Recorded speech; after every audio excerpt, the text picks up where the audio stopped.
We all think about quitting when it's hard. It's hard to process information during pain because that pain takes over and you can't think rationally. You're thinking about fight or flight, save yourself. That's not a rational thought.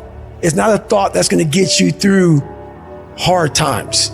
When you quit, your mind says we're done. So it doesn't expand. There's no expansion when you quit. You will not find toughness in a comfortable environment. The only way you find it is to drown yourself in a position where you're just out of sorts, where you can't swim and you're drowning. You're drowning in life. You're now in like, I gotta get out of here. You're in fight or flight. It's cold, I can't be cold this long. And then this is where that 1 second decision comes in. You forgot every reason why you wanted to be there. All you want to do is go back home. You want the warmth, you may want something to eat. All those things of comfort are there in that 1 second. What you have to do in that 1 second is say, you know what, man? Dad, I'm gonna figure out how to fucking backstroke or something.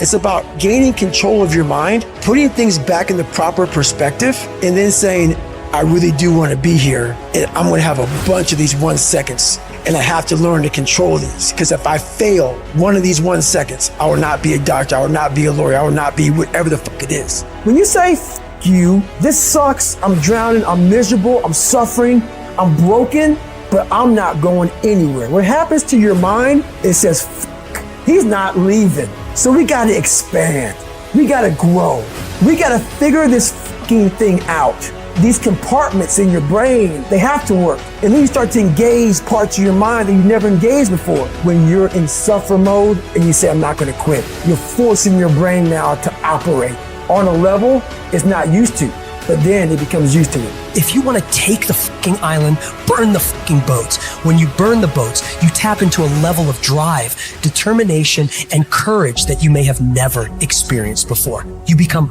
unfucking stoppable.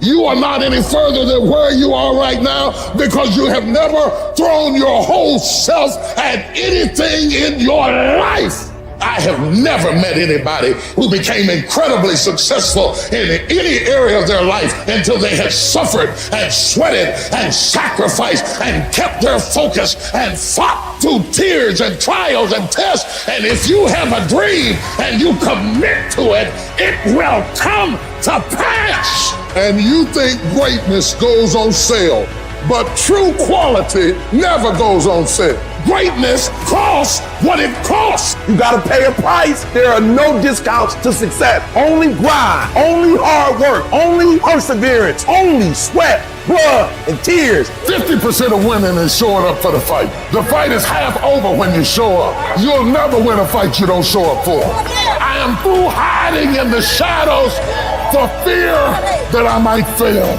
I'm showing up for the fight. Here I am, ready for duty. I'm gonna face this head on and let the chips fall where they may. If you don't learn how to flourish under fire, you won't flourish at all. In fact, many times, the greater the opposition, the closer you're getting to your goal. Dreams are fertilized, not in nice, convenient places, not when everything's going well. It's in the stinky places, it's in the rough places that dreams are fertilized. So if you avoid the stinky places, you're avoiding the very fertilization of the next move in your life.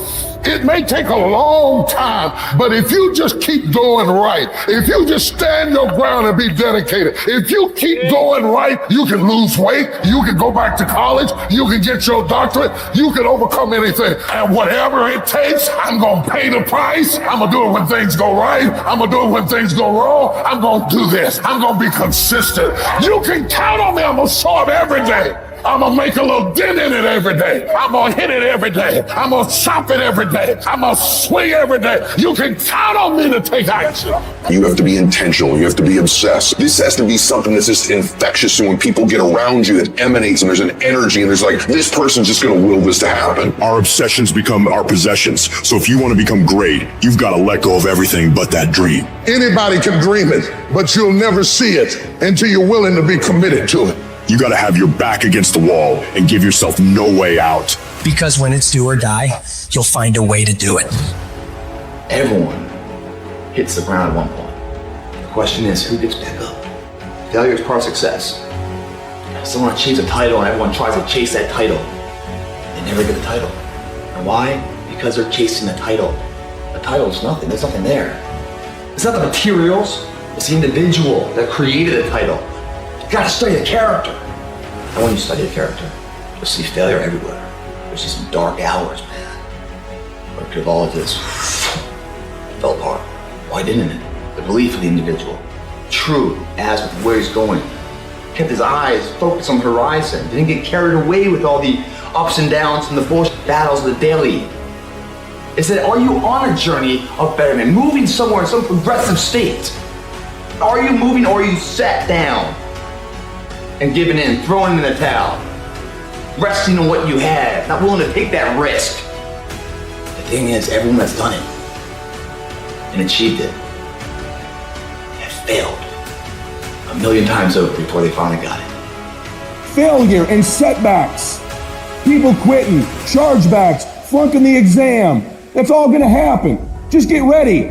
You're gonna have false start after false start. Get it going, then you don't. Get it going, then you don't. Don't give in to that stuff.